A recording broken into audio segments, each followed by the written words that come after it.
الحمد لله نحمده ونستعينه ونستغفره ونؤمن به ونتوكل عليه ونعوذ بالله من شرور أنفسنا ومن سيئات أعمالنا من يهده الله فلا مضل له ومن يضلله فلا هادي له ونشهد أن لا إله إلا الله ونشهد أن محمدا عبده ورسوله أما بعد فقد قال الله تبارك وتعالى في القرآن المجيد والفرقان الحميد أعوذ بالله من الشيطان الرجيم بسم الله الرحمن الرحيم إن الصلاة كانت على المؤمنين كتابا موقوتا وقال تعالى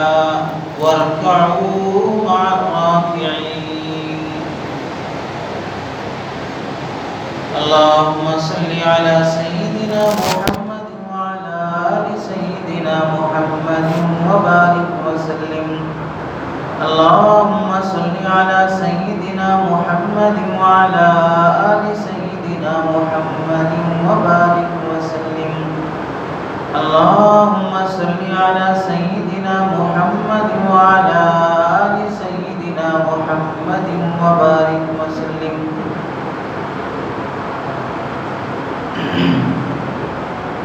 میرے محترم عزیزوں بزرگوں اور دوستوں، قرآن مجید کی دو آیتوں کا ایک حصہ پڑھا گیا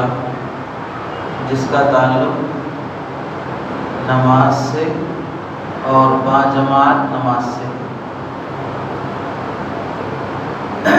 اور آج کا عنوان بھی نماز کی اہمیت، نماز میں خشوع خضوع، دھیان سے نماز پڑھنا اور جماعت کے ساتھ نماز پڑھنے کا اہتمام کرنا۔ اللہ کا کرم ہوا کہ اللہ تعالیٰ نے مسلمانوں کے لیے جو دو عیدیں بنائی تھی اس میں سے دوسری عید عافیت سے گزر گئی ہے، زیادہ پریشانی اور جھگڑے اور فتنے کا اس میں وجود نہیں ہو پایا۔ اللہ کا کرم ہوا، آپ سب حضرات نے بھی قربانی دی جس پر واجب تھی،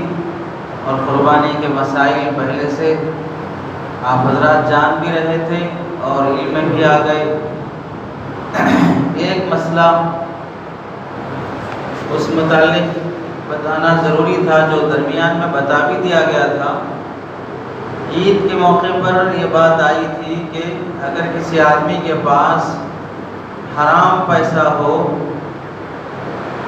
تو اس پر قربانی واجب نہیں ہوتی ہے، پورا پیسہ حرام کا ہے تو قربانی واجب نہیں ہوگی۔ اگر اسے قربانی دینا ہی ہے تو اس کے لیے حکم یہ تھا کہ وہ کسی سے حلال پیسہ قرض لے لے اور اس کے بعد قربانی ادا کر دے، بعد میں اپنے اس حرام مال سے قرض لوٹا دے تو قربانی صحیح ہو جائے گی۔